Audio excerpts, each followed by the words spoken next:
since the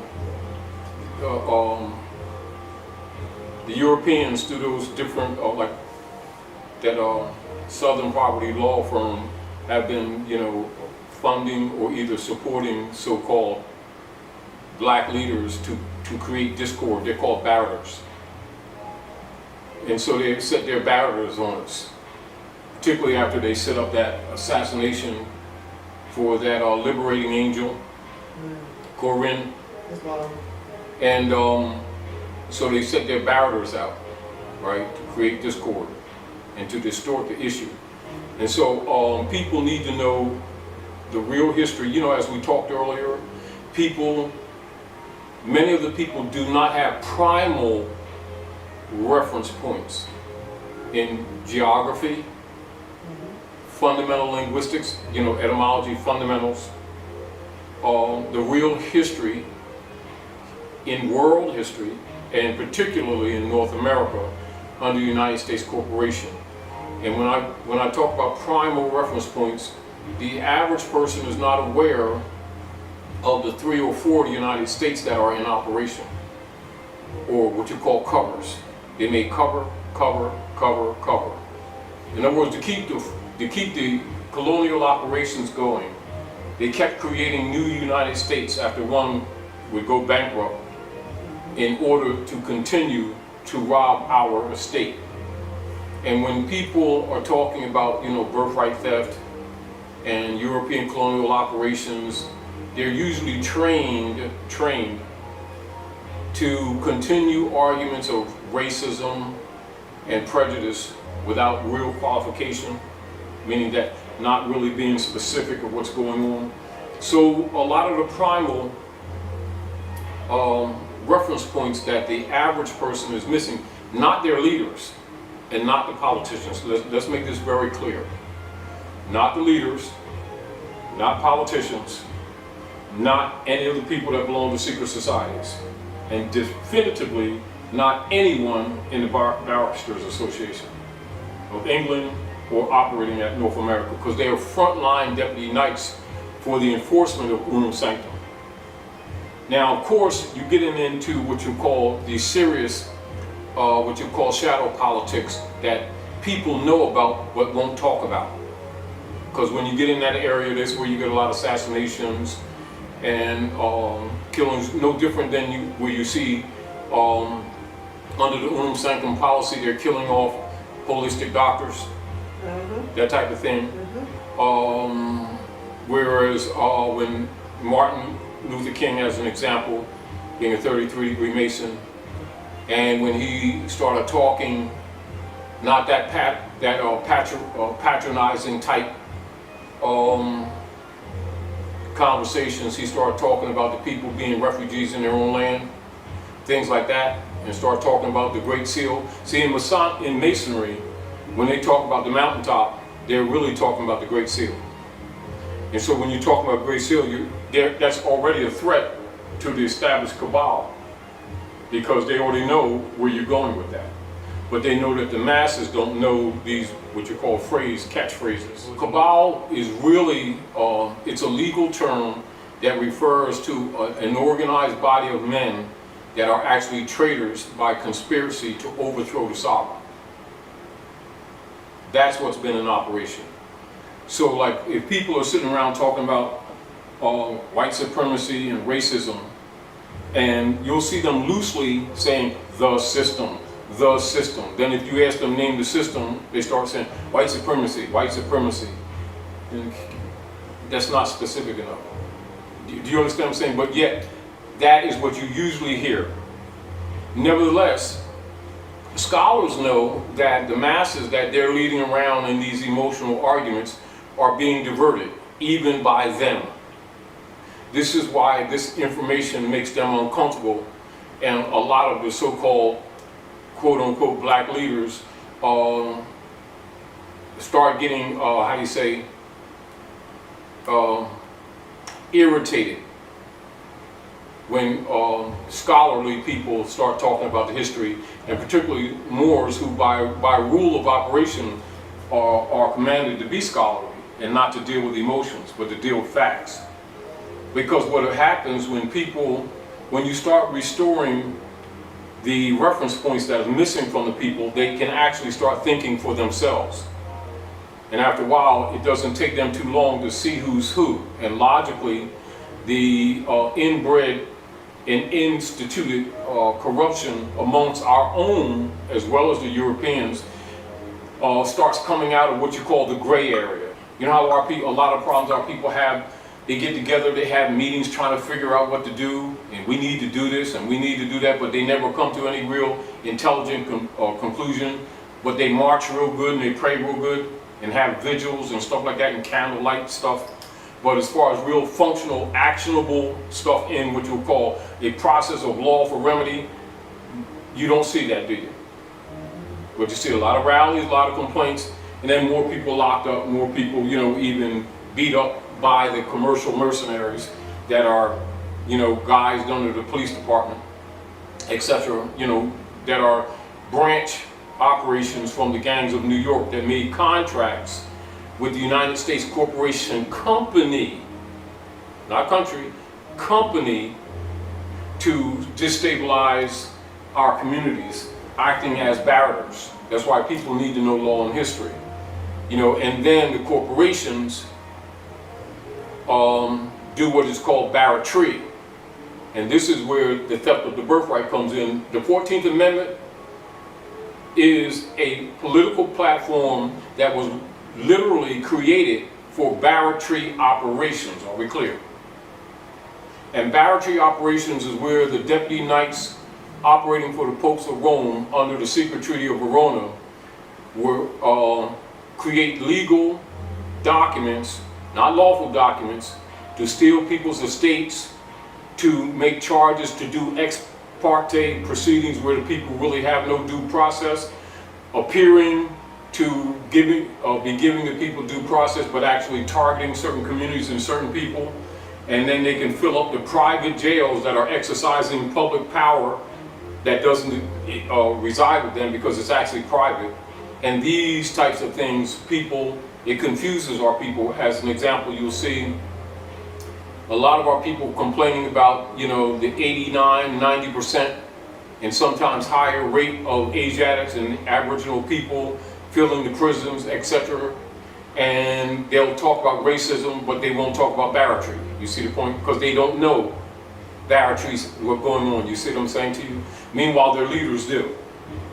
But then most of them get a 501c3 skull and bones kickback to keep that emotional race and color argument going on, because it appears legitimate on the surface, doesn't it? But at the same time, it's a fraud, because the issue is birthright theft.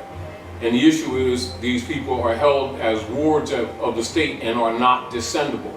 So they're not going to argue the truth, which is the nom de guerre that have been put on these people, that's these brands, Negro, black, colored, etc. It serves the purpose for the barratry operations, whereas the people are declared incompetent, state of minor, even if they're older, and thus non-descendable. And this is where the corporate states which are actually franchisees of the United States Corporation Company registered in France. It's not a country. It's a private corporation registered in France. Now, let's go back in history a little bit. 1754, Benjamin Franklin set up a corporation to do business, or what you call contract business, for the legitimate United States Republic order that was set up between Muslims and deists. Those deists are known traditionally by the masses who don't know the real history as the founding fathers. I know they're familiar with that term, being Jefferson, Madison, John Adams, Benjamin Franklin, etc. Now, that United States and the United States Corporation Company, it sounds similar, so people who don't know history and don't know the operations of government, when you say the United States, in their mind, they're thinking country. The people who have been controlled under the John D. Rockefeller General Education Board, set up by John D. Rockefeller and Frederick T. Gates, Now, keep in mind that scholars, teachers, and politicians already know that you have absolutely two different entities, and the conscious waters of knowledge have been muddied amongst the masses of the people. Like, say for instance, like, what is it that, say, Ku Klux Klan members know about the United States that the people who they're abusing don't know? They know that there's two at that time. These people, under forced servitude and abuses, think that the United States is a country. And everybody else knew it wasn't. Are we clear?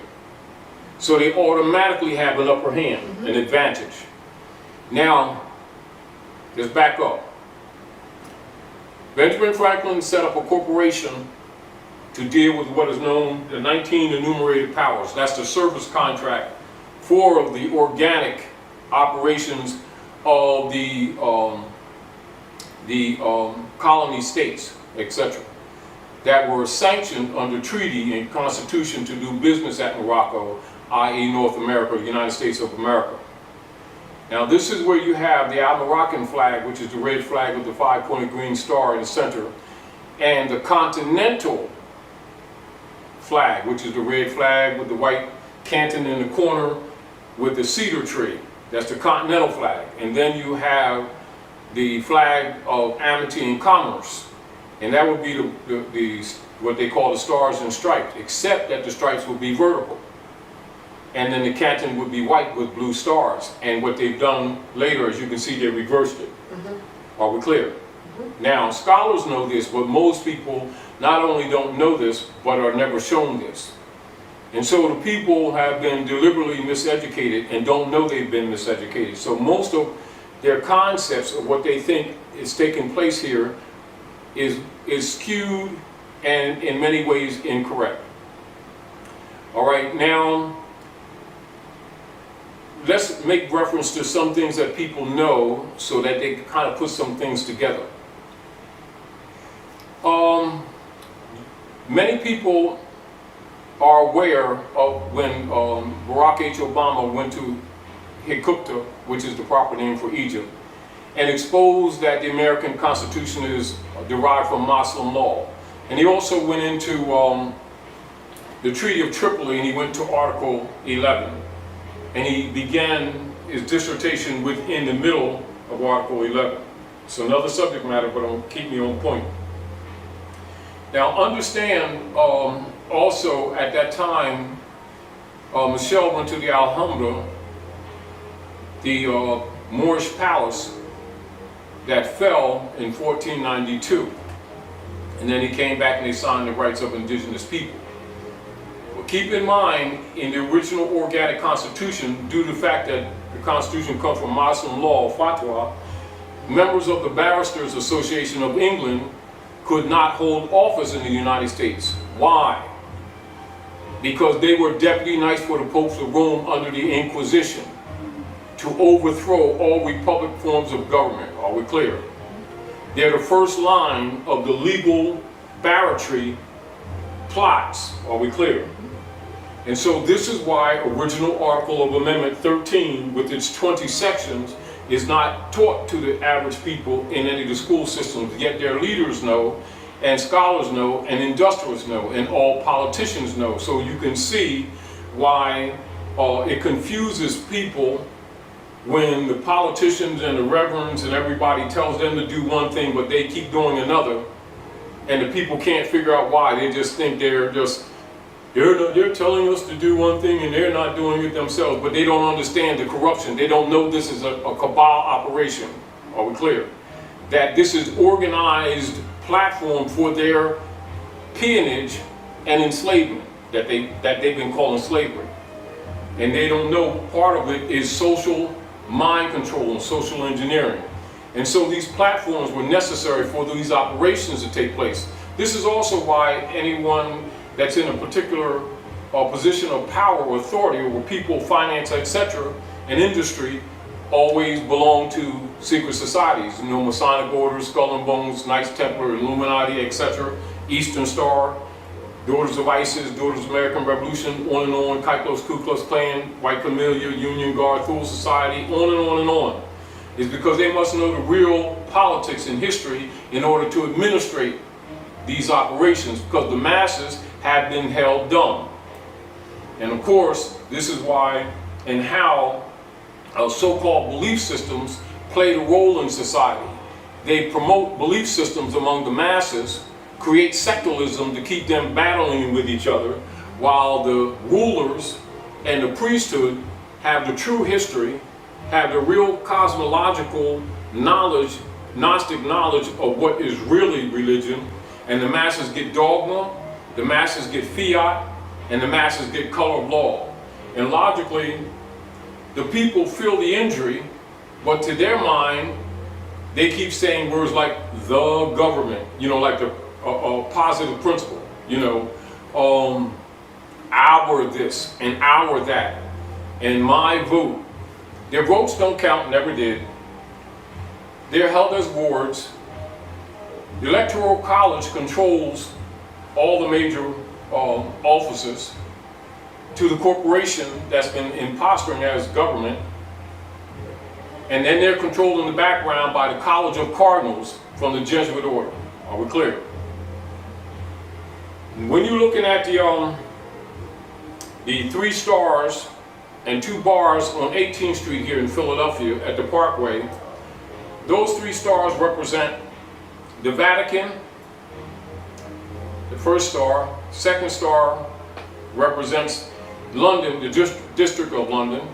Third star represents the artifice and the artificial construction of Washington District of Columbia after they overthrew and moved the government from Philadelphia to Washington, D.C. and created that venue to complete the cycle of the Trinity operations for the enforcement of the Spanish Inquisition and the secret operations of the secret Treaty of Verona for the overthrow of the Republic.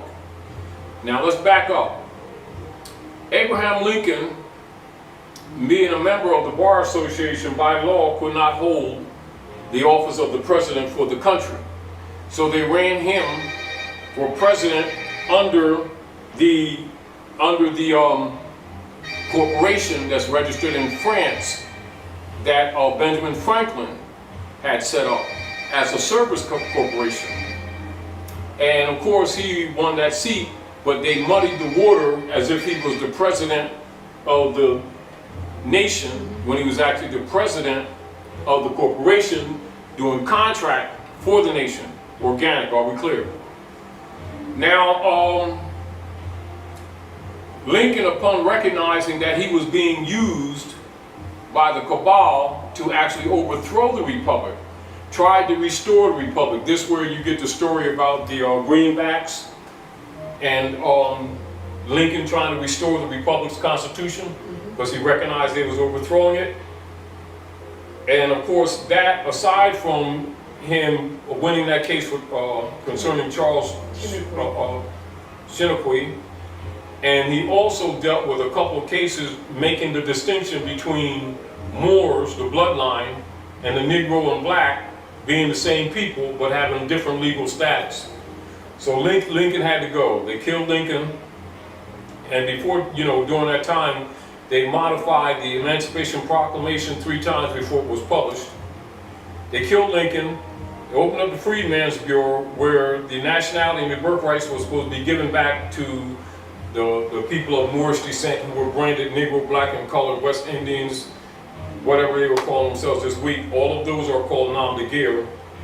The Bureau of Refugees, Freedmen, and Abandoned Lands is the official name of what is known as the Freedmen's Bureau. Of course, they would have had to resettle us between the Rockies and the Allegheny Mountains, and by the time that would have taken place, as you understand, we'd had most of our land back. And of course, it was in the process of actually stealing our land, and so they needed a political platform. They closed the Freedmen's Bureau, and then they created the Corporation Person Value, where they, under color of legislation, designated corporation as person with a nationality. So corporations were given artificial nationalities by the Cabal Congress, who you understand now is not really any longer the legitimate Congress for the United States, the Republic. They now are actually secret board of directors for the corporate entity platform. Are we clear? Now, so you're dealing with another United States. So now the legitimate United States was overthrown in 1861 with the Congress adjourning sine die. This is what that act really was, May the 10th of 1861. Now, so 1861, between 1861, assassination of Lincoln, the issue of the Emancipation Proclamation, opening and closing of the Freedmen's Bureau, 1865 to 1868, that's when they created the courts, and then made the monkey, Negro, which is Negro de Arebo, monkey, as a title for Christian property, which is stock citizenship, because it couldn't have human rights, and they needed the descendants or the Aboriginal people to agree to be Negroes. So they paid off the so-called Negro leader guys and preachers to convince these people to agree that they were Negroes and they could be citizens. So they had to create a platform that, so this is another United States. Now, except they were actually being used to back the debt of the corporation that Lincoln had bankrupted. Are we clear? So now you got another United States. And the Negroes, the people of Asiatic Moorish descent, who now agree to be Negroes, are stock citizens when they think they're being deceived and thinking that they're citizens of the legitimate government that was founded by Moors and Christians called the United States Republic at North America. Are we clear? We're making these distinctions. So 1871, February the 2nd, they had completed the political platform on which these operations could take place. And these operations is dealing with what is called the two-hat principle. And this is where they're what you call consciously operating as if the executive and branch of government and the legislative branch of government and the judicial branch of government and the Supreme Court are actually operating the legitimate republic, when in secret they are actually slow walking, creating legislation to rob and drain the economics of the country and the estate. So prior to this, under the Spanish Inquisition, the popes of Rome set up what is called Global World Trust. And this global trust is taking over essentially the ancient role that existed with ancient African culture, where the pharaoh was the supreme ruler. The Pope is actually a substitute pharaoh, actually, and also represents a substitute Christ degree activation of the pineal gland, which is symbolized by the single eye of Horus in African world culture, principally. And so in the World Trust, they take on the responsibility of governing the different provinces and regencies that many of which became what you call contemporary nation states that did not exist prior to that. Are we clear? So a lot of the nation states that people think have what you call ancient history did not exist, and is not true. They're part of the empires that were dissoluted or dissolved under European colonial operations. As a footnote, keep in mind the Berlin Conference of 1884 for those dissolutions too, amongst the Constantinian nations, to feed and support what is called the Constantinian hegemony. And it's really the Inquisition hegemony, right?